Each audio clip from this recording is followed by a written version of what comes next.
Assalamu alaikum and welcome back everyone to chapter 3.3 of the Arduino series. In this lesson we're going to cover potentiometers and their possible arrangements within a circuit. Now what you're going to need for this video is a LED, a resistor, I'm using 330 ohm resistance, 2 male to male jumper wires, 3 female to male jumper wires, a breadboard and a potentiometer. Now potentiometers are essentially voltage dividers. This is something that we covered in 3.1. I'll have a link on the top right where you can go and visit that video.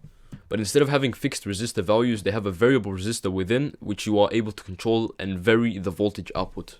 And now when it comes to connecting a potentiometer to a circuit, the direction of which the current flows within the potentiometer is important. And if you were to change the current flow to the opposite direction, the way you turn the knob of the potentiometer to increase the voltage output would also be in the other direction.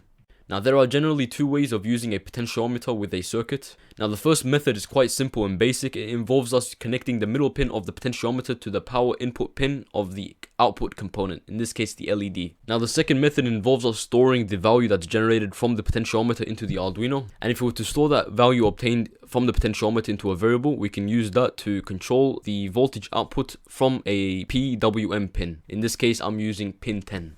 And the middle pin of the potentiometer will be connected to the A0 of the Arduino dedicated analog input pins.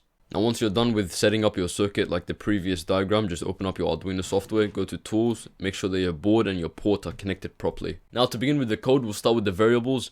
Two of the variables are dedicated for the pins, PWM pin 10 that's connected to the LED and the analog input A0 pin that's connected to the middle pin of the potentiometer. We've got a third variable, voltage out, which I've defined later on.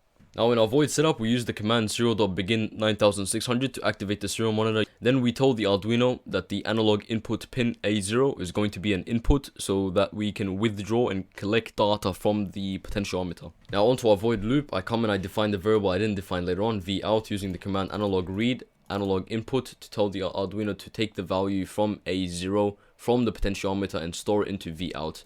Next, using the command analog write, I told the Arduino to supply a voltage towards the PWM pin 10 connected to the LED. Next, using the command serial.println, I tell the Arduino to present onto the serial monitor the value of vout. Now, if you wish to get closer to the community that I'm trying to build and also access the code that I have to this video, consider joining the Discord that's linked in the description. If the video helped you out in any way, consider giving it a like.